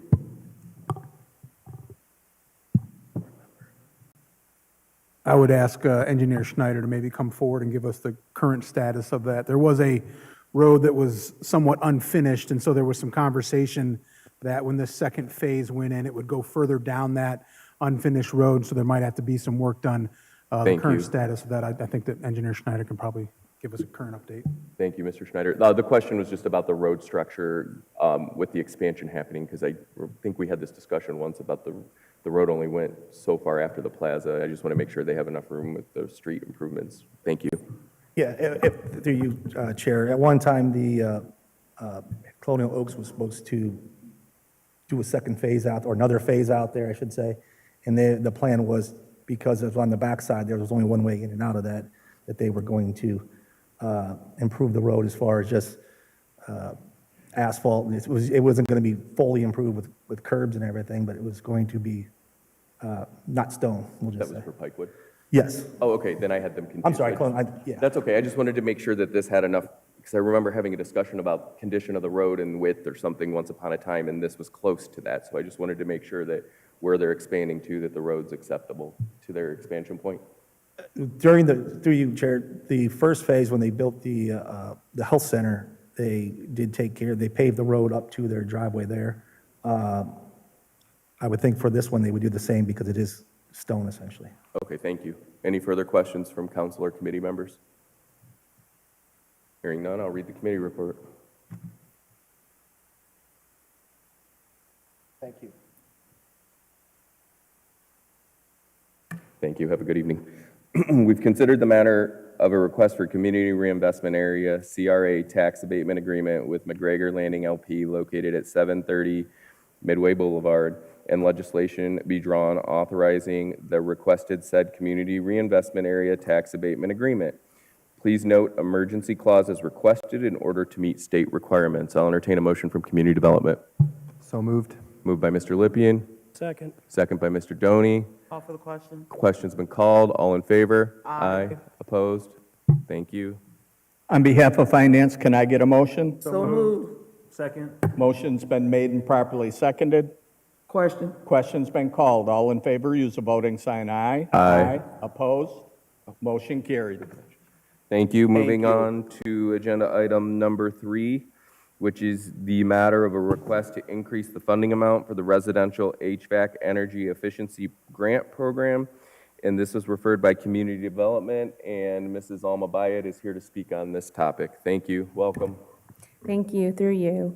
The mayor and community development are requesting council's consideration to increase funding for the residential HVAC energy efficiency grant program, which was funded originally through NOPEC funds, and it would continue to be funded through, the additional funds would also come from NOPEC funds. This would be an additional $26,474 to be exact. The original funding was $100,000. This is to provide assistance to the 3 remaining qualified applicants currently awaiting funding. When the program was originally established, it was not to exceed $100,000, and it was funded through the NOPEC dollars. To date, there have been 11 households that were assisted with the installation of 10 furnaces, 11 air conditioning units, and 3 hot water tanks. This program operated on a first-come, first-served basis, so applications were accepted until all available funding was under contract.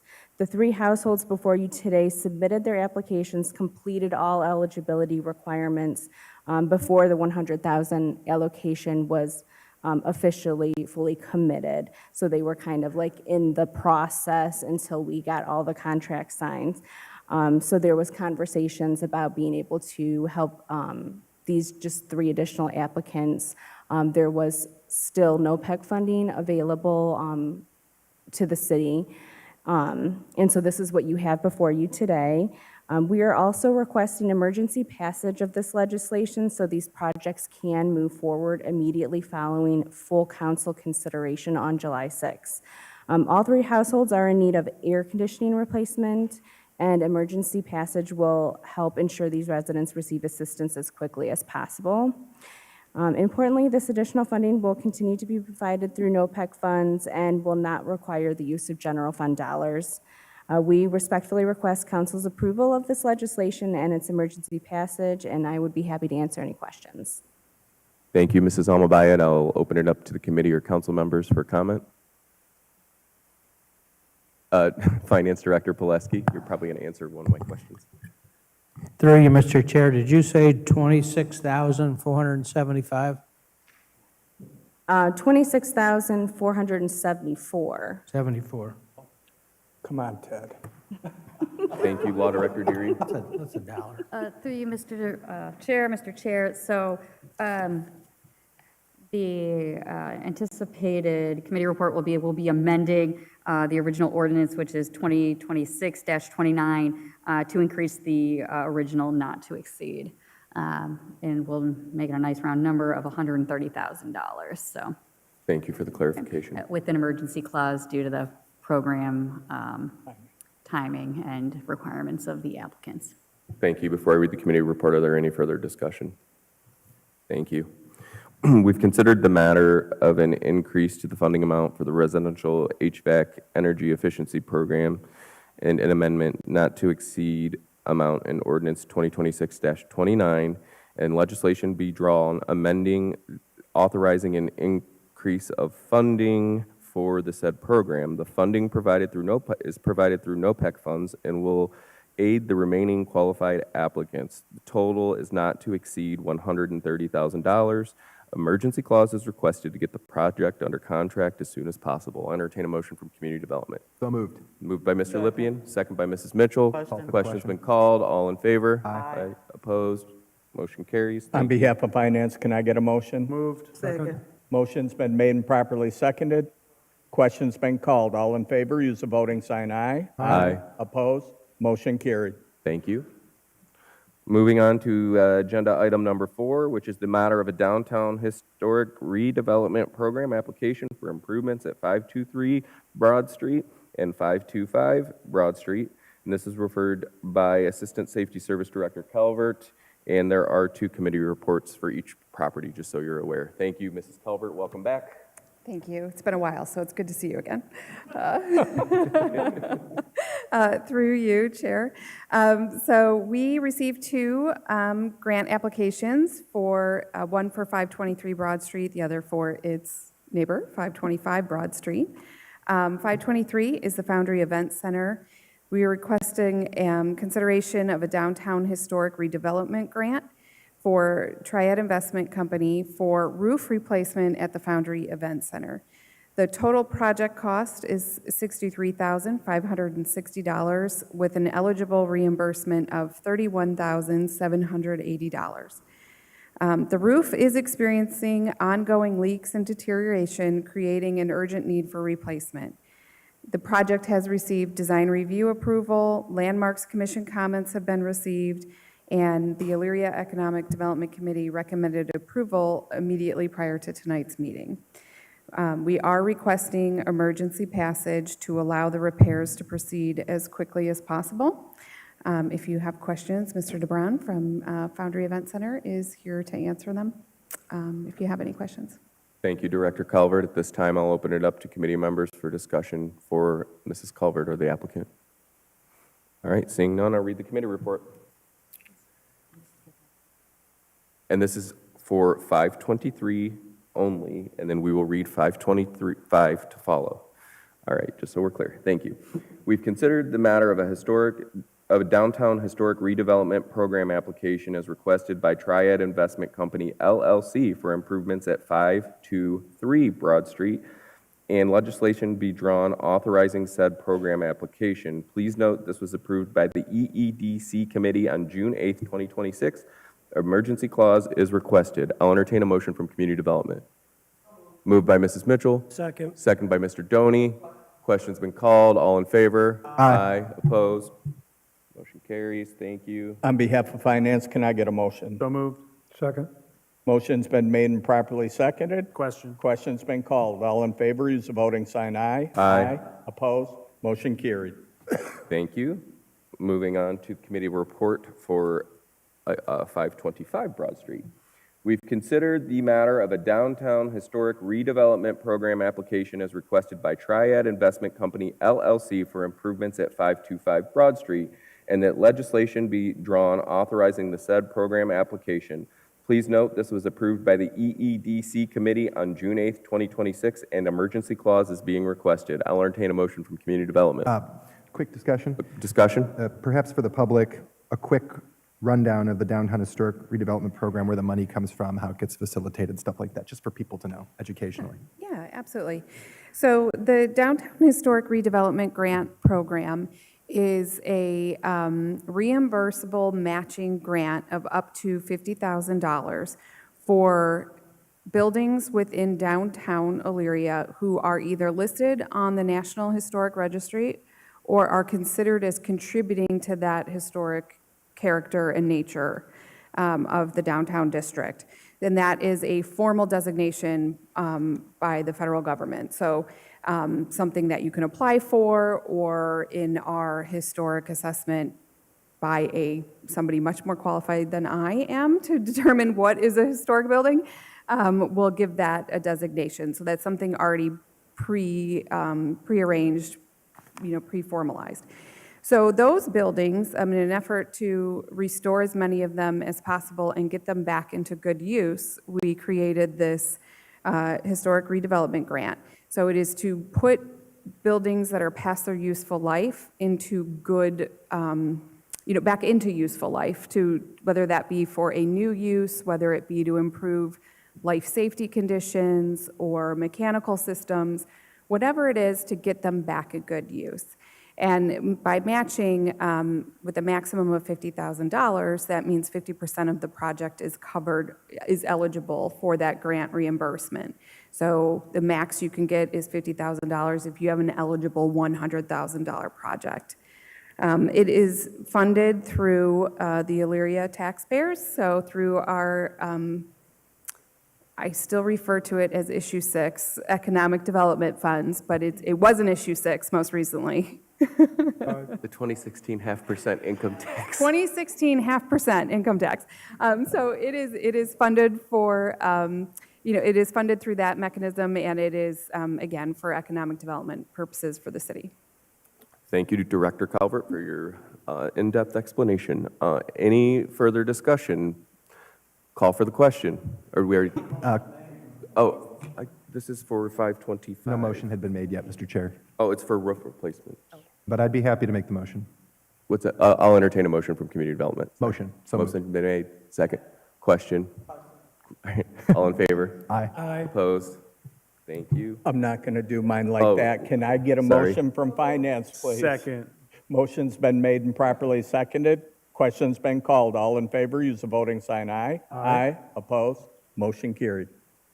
I believe that is the last item for community development. At this time, I'll entertain a motion for community development to adjourn. So moved. Moved by Mr. Lippian, second by Mrs. Mitchell. Question. Question's been called. All in favor? Aye. Aye. Opposed? Thank you. Have a good night. Wait, What? don't wait yet. Committee reports. Yeah.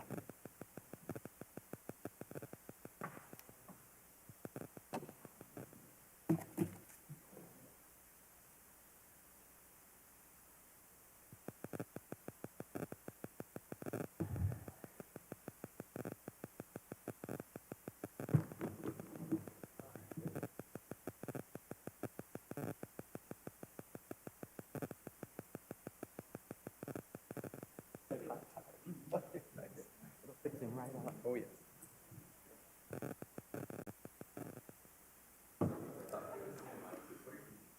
No, we have joint. Joint, then utility. Good evening. I will call the Utility, Safety, and Environment Committee to order.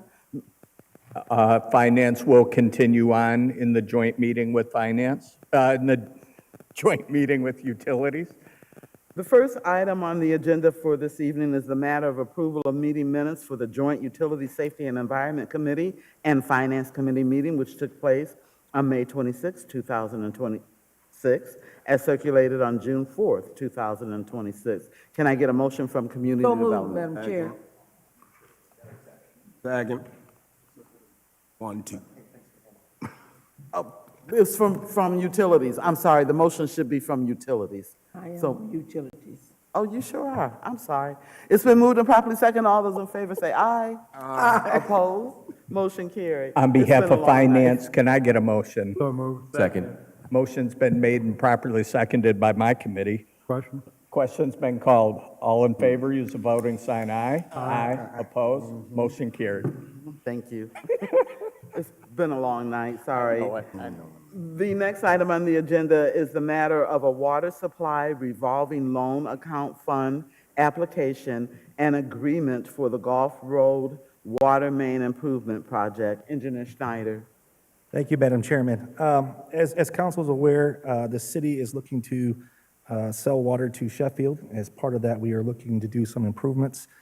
This is just one of the projects that we would like to apply for the Division of Environmental and Financial Assistance from the state. Typically, it's a low, if not zero interest loan and/or potential principal forgiveness. And because this is like a regionalization style function that we're doing here, it typically gets better grades, and we're hoping to get some free money out of this. So we're looking to apply with that, have the mayor apply and accept if offered. Thank you. Mr. Tolet? Through you, would you classify this as an outstanding financial investment for the city of Elyria? I would. Thank you. Are there any other questions for Engineer Schneider? Law Director Deary. Thank you, through you, Madam Chair. Engineer Schneider, I note on the referral it says this project's not included in the permanent budget, so is there anything that, any information we need to get at this time from Director Pileski or?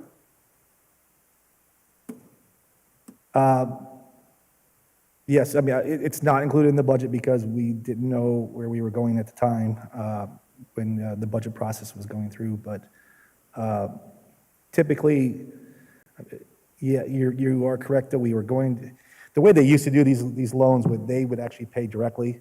Now it's a reimbursement, so yes, we would need to include this in our budget. The overall cost at this time, we're looking is $1 million. So through you, Madam Chair, Mr. Chair, Director Pileski, do we need to appropriate this $1 million at this time? Through you, Madam Chair. John, when do you anticipate going out for bid? Currently, the project is being designed, and as soon as they're done, and we get the permits from the EPA, we'd like to move it forward as soon as possible so that we can start selling water to Sheffield. So this year? Yes. Yes, I think we should probably include it then in tonight's permanent appropriation changes. through you, I know this is just for to enter into the loan agreement, but, I mean, so We'll ideally we'll adjust. be reimbursed, but that means we're going to have to front this money, right? So we'll include it in the appropriation under capital outlay, and if we're awarded the revolving loan, then we will include the proceeds of the loan in the estimated revenue, so it's kind of a wash until you pay the principal back, so. So we'll have to add that, excuse me, Madam, we'll have to add that to agenda item number 4 in the finance meeting. Thank you. Are there any other questions? Seeing none, I'll read the committee report. We have considered the matter of applying for a loan agreement through the Division of Environmental and Financial Assistance, DEFA, for the Gulf Road Improvement Project to connect the water main to Sheffield Village. And this is an ordinance authorizing the mayor to apply for and enter into said agreement. Emergency clause is requested due to application timeline. Can I get a motion from utilities, please? So move. Second. It's been moved and properly second. Any other discussion? Question. All those in favor say aye. Aye. Opposed? Motion carried. On behalf of finance, can I get a motion? So moved. Second. Motion's been made and properly seconded. Question. Question's been called. All in favor, use the voting sign aye. Aye. Opposed? Motion carried. The next item on the agenda is the matter of entering into change order number 1 and final with Spear Brothers Construction for the lead service line replacement project number 4. Engineer Schneider. Thank you, Madam Chairman. As you are aware, the lead service line replacement number 4 is essentially complete. This was a $5 million DEFA loan that we received from the state to help cover the cost for this project, to remove all the lead services, as well as some galvanized services in our system. We had a $5 million original loan from them. The bids came in better than expected, so we did a few extra services out there as well, and we're looking to amend that contract by adding an additional $125,000 for change orders, well below the $5 million that the state has authorized us to utilize. Thank you.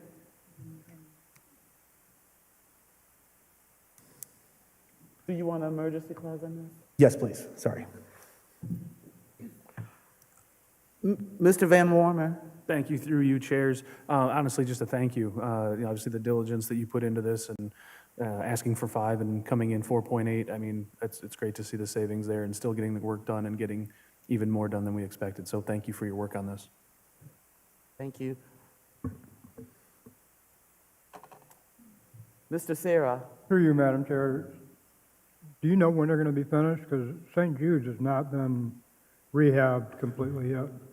So, through you, Chair, that's actually lead service line project number 5 right now that they're working on. Okay. So, which is another $5 million pot of money that they're working in that area.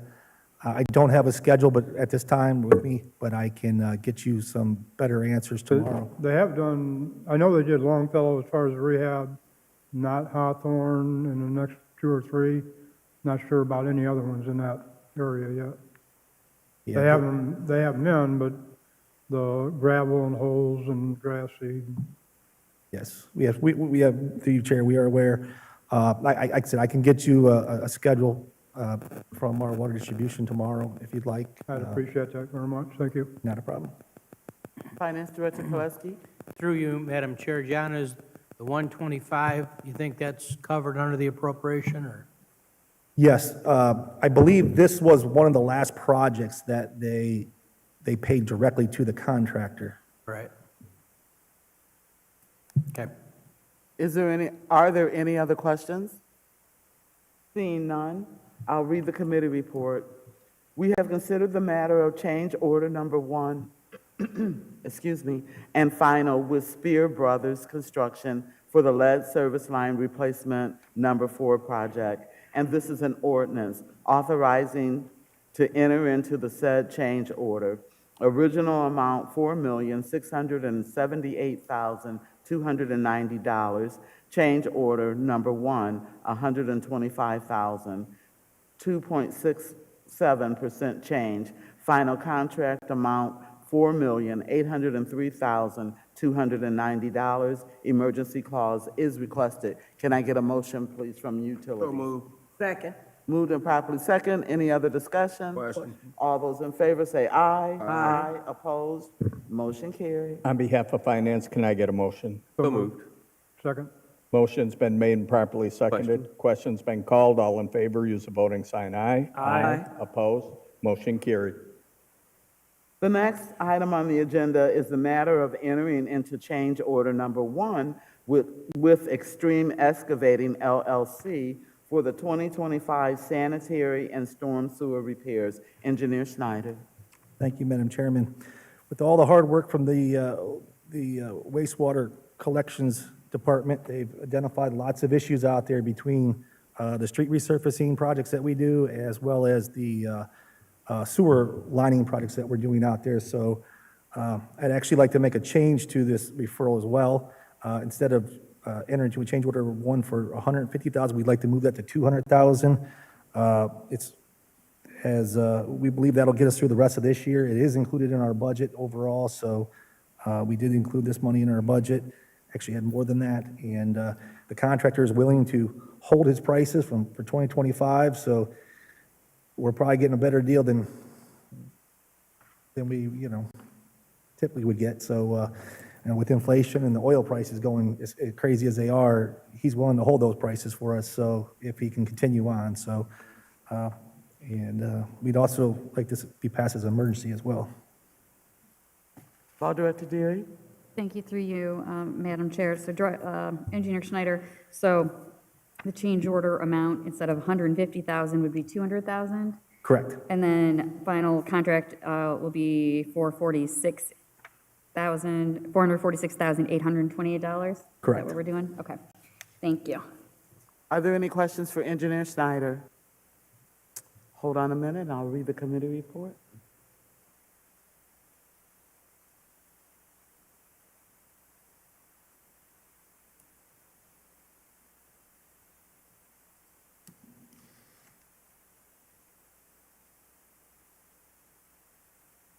Thank you.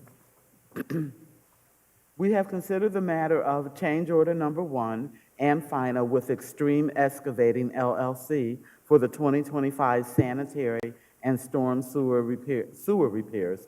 This is an ordinance authorizing to enter into said change order. Original amount, $246,828.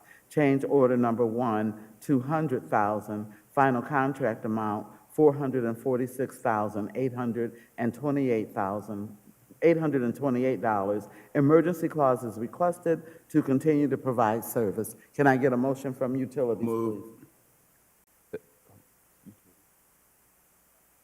Moved and properly second. All those in favor say aye. Aye. Opposed? Motion carried. On behalf of Finance, can I get a motion? So moved. Second. Motion's been made and properly seconded. Question. Question's been called. All in favor, use the voting sign aye. Aye. Opposed? Motion carried. There is nothing else to come before utilities. Can I get a motion for adjournment, please? So moved. Second. All those in favor say aye. Aye. Opposed? Motion carried. Thank you.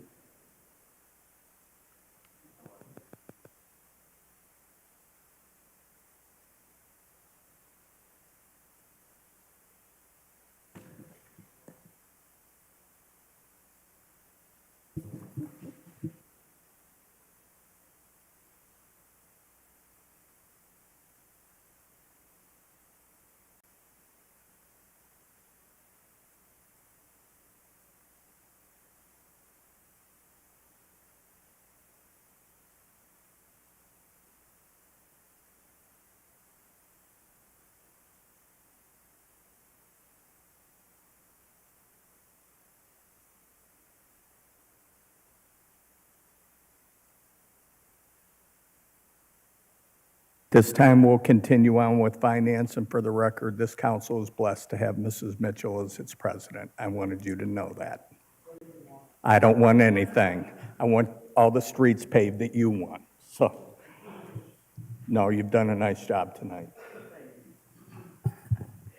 First item on the agenda is number 1, the matter of approval of meeting minutes from the Finance Committee meeting, which took place on May 26, 2026, as circulated on 6/1/2026. Can I get a motion, please? So moved. Second. Motion's been made and properly seconded. Question. Question's been called. All in favor, use voting sign aye. Aye. Opposed? Motion carried. Next item on the agenda is number 2, the matter of delinquent and final utility accounts approved by the Utility Resolution Board and to be certified to the Lorraine County Auditor's Office. Superintendent Connor. Good evening. Through you, Mr. Chair. There is a list provided that the Resolution Board approved last Friday in the amount of $18,334.99. There are 2 that are substantially high, primarily because of huge leaks that they had, and we got them shut off. We had no dialogue with those customers then. Once again, so the committee's aware, I had a personal leak at my house this winter. I had a line freeze and bust, and Director Connor walked me through the procedure. I can't say enough about what she does for our city. Thank you so much. Are there any questions? If not, I'll read the committee report. We have considered the matter of inactive delinquent public utility accounts, a resolution authorizing said delinquent accounts to be certified to the Lorraine County Auditor's Office as per the attached list. Can I get a motion, please? So moved. Second. Motion's been made and properly seconded. Question. Question's been called. All in favor, use a voting sign aye. Aye. Opposed? Motion carried. Thank you. Thank you very much.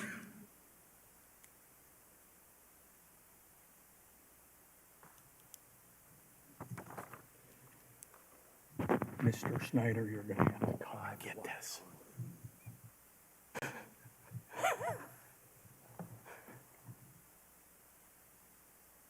Next item on the agenda is number 3, the matter of the 2027 tax budget. Director Pileski.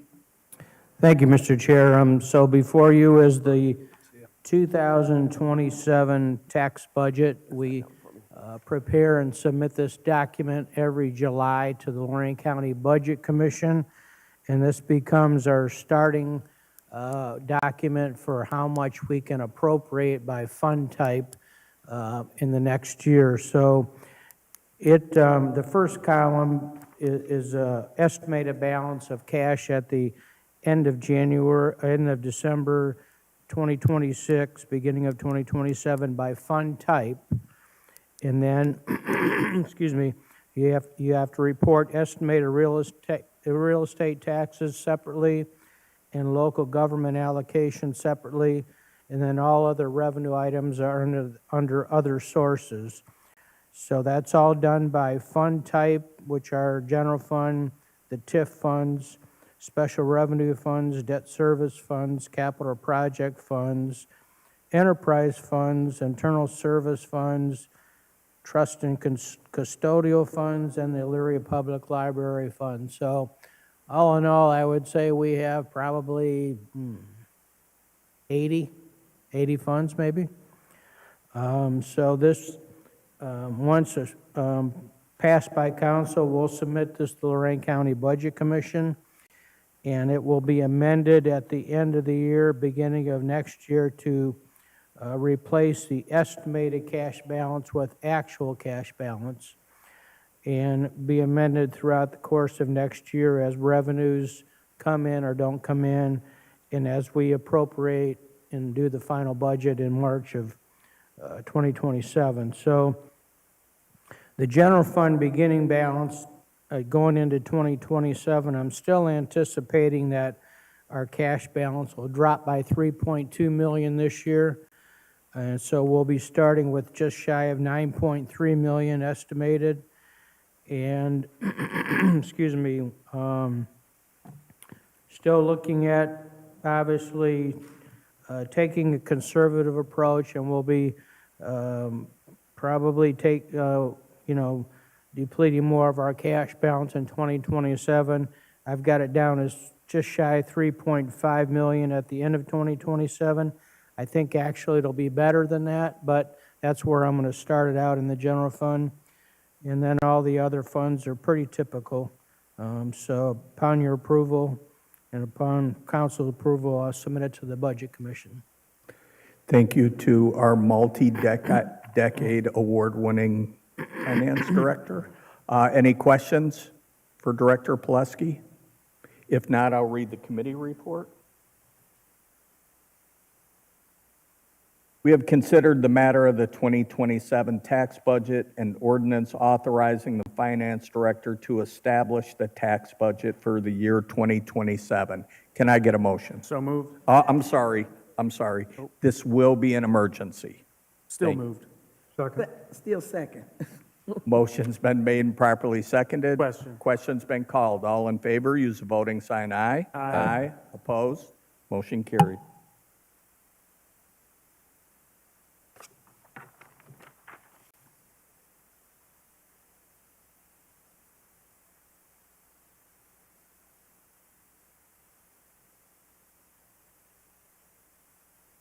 Last item on the agenda is number 4, the matter of amendments to the 2026 permanent appropriations. Director Pileski, I know we threw you another one tonight, so.